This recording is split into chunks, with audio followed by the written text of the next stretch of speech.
জীবনে অনেক টাকা আসবে, কিন্তু সব টাকা ধরতে নেই। এ কথাটির গভীরতা শুধু অর্থনৈতিকই নয়, বরং নৈতিক এবং আত্মিক দিক থেকেও গুরুত্বপূর্ণ। অর্থ মানুষকে ক্ষমতা দেয়, সুযোগ দেয়, আরাম দেয়, কিন্তু সব টাকা শুভ নয়, সবাই পবিত্র নয়। কিছু টাকা আসে শরীরের ঘাম দিয়ে, আবার কিছু টাকা আসে বিবেক বিক্রি করে। প্রশ্ন হচ্ছে, কোন পথে তুমি হাঁটবে? অন্যায়ভাবে উপার্জিত অর্থ যেমন তোমার জীবনযাত্রা উন্নত করতে পারে, ঠিক তেমনি তোমার শান্তি, সম্পর্ক ও আত্মমর্যাদাকেও ধ্বংস করে দিতে পারে।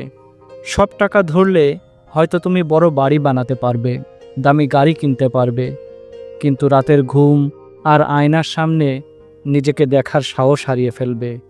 মানুষের আসল ধন হচ্ছে তার সততা, তার শান্তি, তার ভালোবাসা। টাকা প্রয়োজন, কিন্তু নৈতিকতা বিসর্জন দিয়ে নয়, বরং সততা, বিবেক এবং আত্মসম্মান দিয়েই সেটা উপার্জন করা উচিত। জীবন যদি নদী হয়, টাকা হচ্ছে তার স্রোত।